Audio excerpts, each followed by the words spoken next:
On today's episode, I'm joined by Tim Brey, a phenomenal pianist, composer, and educator based in Philadelphia. Known for his dynamic work as a bandleader, sideman, and solo artist, Tim's performed with legends like Terell Stafford, Peter Bernstein, and Samara Joy. His most recent studio album, News, came out in 2022, and he also has a great voice shaping young musicians at Temple University. His thoughtful approach to both performance and education makes this a conversation that I'm looking forward to having. So we're live. So Tim, good to see you. Good to see you as well. Thanks so much for having me on. Oh yeah, my pleasure. We were just talking before you start recording, and the most recent album you had came out in 2022. But we're in 2025 now, and I know you have a lot of exciting things in the works. So what's on the agenda for this year that you're really excited about? Yeah, I'm excited. I have two kind of projects in the pipeline right now. My last record, News, was some music that was mostly original music that I had written sort of during the pandemic, and was compiling into different configurations for different ensembles, some trio stuff, some solo stuff, some quintet stuff. And through that process, I kind of fell into this new configuration of a sextet that I really particularly like working with. So the main project I'm focused on for the next couple months, and I'll be hopefully going to the studio in May to get started on, is a sextet project with bass, drums, piano, EVI played by John Swana, and alto and tenor. So some stuff that I've been kind of trying to arrange for a slightly larger format. And yeah, pretty much all original music that I've written in the past year and a half or so. It's funny you mentioned John Swana because I was just watching one of the video before I do an interview. I like to listen to the person a little bit just to get in the mindset of being ready to talk to that particular person. So I was actually just watching you playing with him in a video of Chris's, and I think it's such a cool thing that he's doing. With the EVI, it's called, right?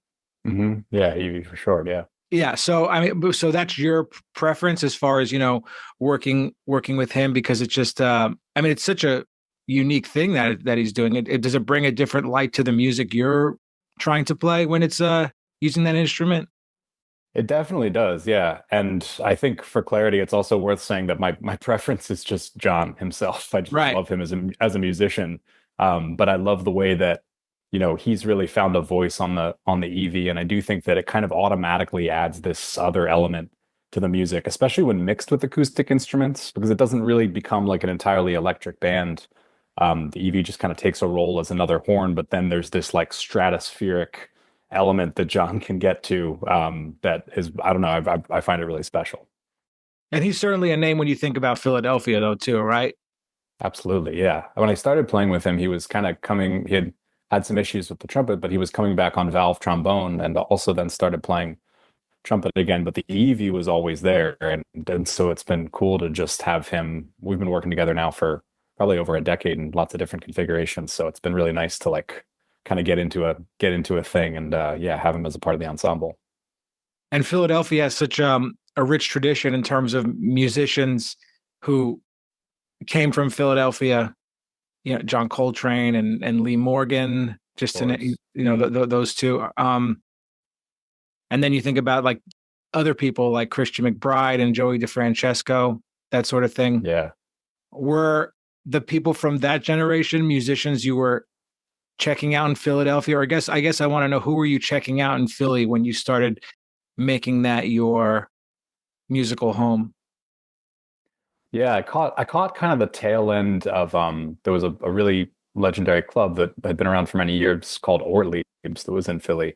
And they actually still are around. They're not doing jazz anymore, but they do music programming. But yeah, when I moved to Philadelphia, I moved in 2008 for my undergrad at Temple, and I caught the last, couple kind of brilliant years of the session that would happen at Ortlieb's, which at the time was different configurations, but was often Mike Boone and Byron Landon, Mickey Roker, Madison Rass, different people. Sid Simmons was on it for most of the time. There's like all that crew of people. I think was kind of my introduction into the Philly jazz scene, and really like kind of my adult musical life also, which I think has definitely shaped how I've conceived of my own music and like where I'm going and trying to what I'm trying to do.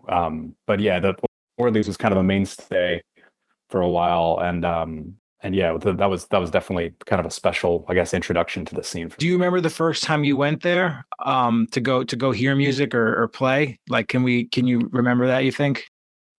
Yeah, funny enough, it was before I lived in Philadelphia, which is, why it was partially on my radar. But my brother, who was a music fan, not a jazz musician, but a music fan and a musician in his own right, knew that I was getting into jazz. I think I was like maybe 14 or something like that. I was in middle school, and he said, there's this club in Philadelphia that, I've heard really great things about, and I think it would be fun if we could go into the city together and I could take you. So I came in, and I don't remember who was on drums, but I remember it was Mike on bass, and it was Sid on piano.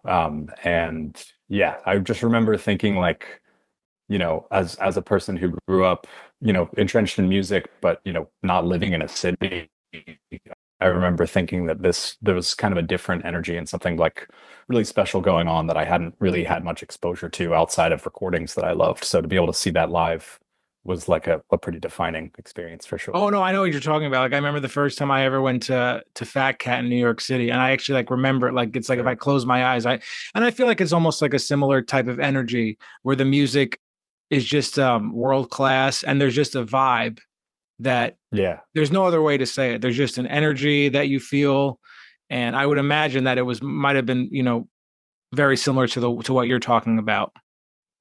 Absolutely. Yeah. Yeah. And I was still pretty young at that point too. So for me, it was, yeah, formative for sure. Yeah. And we know you went to Temple, but at the time, University of the Arts was still in existence. They're no longer in existence. Was there a tight community among the Philly universities when you were going there, or was it kind of like you were really just around the people, the students you were with, and going out on your own? Like I'm kind of wondering about that. Was there a camaraderie between those universities?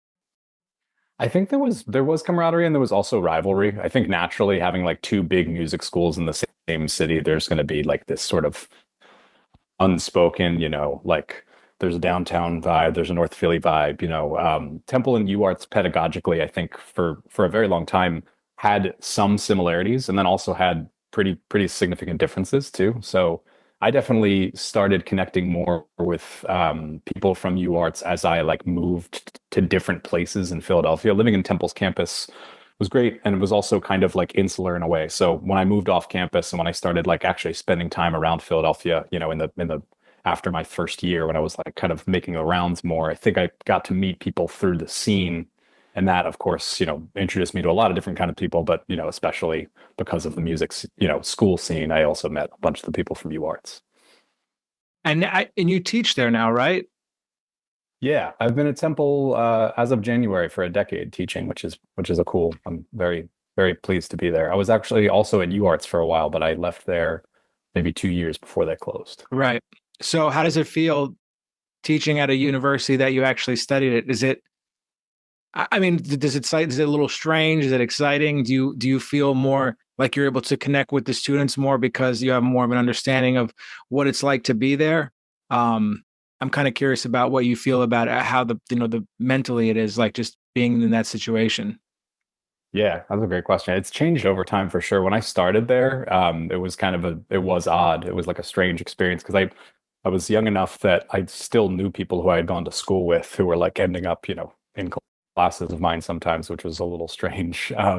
But yeah, after the first couple of years, I think I was able to settle into kind of, I guess a position of, yeah, maybe having some familiarity with the program, knowing kind of the challenges that a program like Temple presents for students. And I think also just being a young person who, himself was, and of course still is like kind of in a transitional period as we always are, in our careers and in our own like lives. I think it's easier for me in some ways to connect to students because it's something that I like remember feeling and I think is still very kind of connected. Yeah. Well, I also one of the things I was kind of curious about too with that you add the EV into your. I'm sure I should have mentioned this before, but it's there's a lot of people who if they want to have a trumpet in their band, it's like just going to be trumpet, but to have that as part of their ensemble is someone who has a certain you know they're open-minded and they're willing to explore other sounds in general. So what else influenced you musically besides jazz that we might be really surprised to know? I don't know if really surprised, but I definitely when I was younger, I really got into improvised music through through jazz, but also through kind of like just the piano as an instrument. So I think I was really interested in like my brothers listened to a lot of rock music, and that was something that I kind of grew up on, and also grew up on kind of listening to like different people, different pianists and that kind of the piano rock. I remember I was a big Ben Folds fan, which is like a funny way to think about coming to jazz. But that idea of like writing compositionally, but also having like the instrument itself be kind of forward in the music was always was always pretty caked into like my understanding of what music was. So like in high school, I had like a rock band that I wrote music for and sang. And when I got to school for jazz, which I was really passionate about, I was also like equally at the time at least passionate about like writing my own music and singing and like writing lyrics. And I think coming from a background that wasn't, specifically just like acoustic straight ahead, I think I was really into fusion, and I kind of had this sense of like instruments have colors and acoustic instruments have certain colors and electric instruments have other colors. And so you can have like a I don't know, I'd like the heterogeneity of like, maybe some things are electric, maybe some things are acoustic, and you can kind of get this interesting sound that way. So I think that's part of what maybe opened me up to the idea of like having an electric instrument in the band, was like, oh yeah, this is something that I can hear like from a composing standpoint of like this adds like a vibe. Yeah, no, that's great. And you said Ben Folds Five. That's That was yeah, it was a band. I was super, super into them. I like transcribed a bunch of their music when I was oh really? yeah, yeah, yeah, yeah, yeah. My brothers listened to them a lot, and I'm the youngest of three, so you're always trying to impress your older brothers. So they'd be like, "Oh, do you know this one?" And I'd be like, "Oh, we'll figure it out." So will you go? Are you still going to when you go hear music now? Will you go to those type of concerts, if quote unquote non-jazz concerts, if the opportunity comes? Do you think? Every now and again, I think my interests from that particular genre have definitely shifted quite a bit. I think I'm more likely to go see like I don't know, like an electronic concert or something at this point, like some kind of off-brand original EDM kind of vibe than I am to see like an original rock band. But Let me ask you this. I didn't come from jazz at all. I didn't get into jazz till I went to college, yeah, so I didn't know anything. But when you're, I almost felt like there was sort of a disconnect between the musicians who were we are jazz people from the get-go, like they were playing, that's all they knew essentially. That was like 98% of their musical upbringing. They were just trained in this music, they were already playing, like understood. And then there were other people who were sort of into it, just getting into it, in it for a year, like. And it almost feels like at least I felt at that time in college there was sort of a disconnect. I mean, is that something you saw, or at all when you were studying this, like that there's almost like two different worlds sort of, with those who just start with it and those who don't? I think yeah, in some ways for sure. I remember like one of the things I remember about getting to school was that I because I checked out a lot of different music, and jazz and straight ahead was definitely something I checked out a lot of. That's why I was there. But I remember meeting people who had just come from like a purely like we've been listening to big band records since we were you know like fresh out of the womb, and I remember being so in awe of that, like just the thoroughness that comes with that. But then I'd mention some, whatever, like artist that I'd been listening to that was something, left of jazz, and that would be like totally off the radar. So I think that's one of the cool things about a program, you know, like in an ideal world, I think that's one of the best things that the university can offer, is like the ability to kind of meet people who are different from you. And like maybe you can expose them to some things, maybe they can expose you to some things. Yeah, no, that's definitely true. But it's interesting how these programs, even if someone is just getting into jazz, but they have talent or not, they will at least give them the opportunity to be to grow and to have the experience and get exposed to it. So it's a good thing. Yeah. As far as performing in Philly is concerned, is Chris is kind of your home, where if you're going to play, that's where you prefer to play? Yeah, Chris's is a great venue. There's but the trick of Philadelphia, and I don't think this is anything unknown to the community here and to the community at large, is like, we only have a handful of dedicated venues. So Chris's has been really a reliable and kind of faithful home for So Chris jazz is in Philadelphia. South, right? Yeah, Time.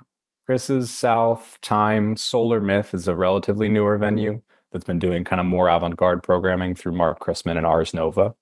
And then very recently, probably our newest club is Cellar Dog, which is obviously a New York transplant, you know. So yeah, but I mean, Chris's has just been the club that has been here and has been kind of like reliably bringing in local talent, but also reliably bringing in like national and international talent. And I think that, you know, for that reason alone, in addition to the fact that they've supported the music for so long, it's definitely in a lot of ways, it's a mainstay club in Philly for straight ahead for Yeah, sure. I mean, you know, it was open when you arrived in Philadelphia. Um, so you've seen Yeah. Chris's over the past 17 years in a sense. Has it changed in One of the terms of few venues that has continued. Mhm.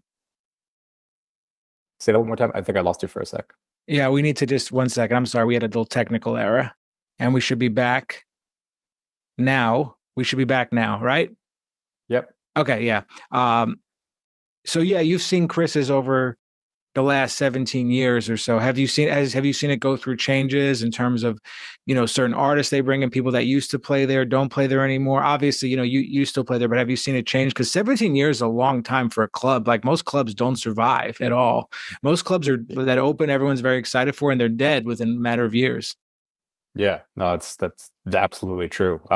Yeah, for sure have seen Chris's change a lot. And I think I guess maybe just because this is the most recent and notable change, but like, you know, COVID was just obviously such a scourge on our world, but also on our industry. And I think that at that time, Chris has kind of had the opportunity to like really kind of explore the streaming space. Mhm. Or I think I don't know what would have happened if they hadn't been able to kind of pull that together. But you know, they were able to get some money to like really invest in making that the streaming there like a huge part of their business model. And also just totally redid the club. So I think that having that element and having like a really quality, like really high quality video stream has really High enabled quality. them. Yeah, yeah, has enabled them to like connect. I think on a more on a broader level because I think Chris's has always been a name in Philadelphia, but I think because of that, it's like you know, people see these videos around the world, which is kind of a cool concept. As obviously there are, you know, clubs in New York, Smalls and others that do the same thing, and it's like that really gives you kind of a different level of yeah, I don't know, Well, no, like my friend did a gig interest. there and he did a gig and it's got like I don't know, like maybe like 10,000 views or something like that, Yeah, which there weren't 10,000 people at the club, that's for sure. But big, yeah. and it was just giving him that extra bit of exposure. Yeah. So, but I don't think those videos would be getting the views if the quality wasn't as good as it is because there's a Yeah. noticeable difference between that and someone just shooting on their iPhone or something, you know? Absolutely. Yeah, they really invested money into it and the engineers there are great. No, Tim, this has been awesome. Thanks so much for, you know, just sitting down with me for a little bit today and getting to know you. And Philadelphia is very lucky to have a musician like yourself and I'm grateful. you Thanks. know, the city of brotherly love. So, you know, thanks so much for speaking with me today. I appreciate it, man. Thanks for having me on.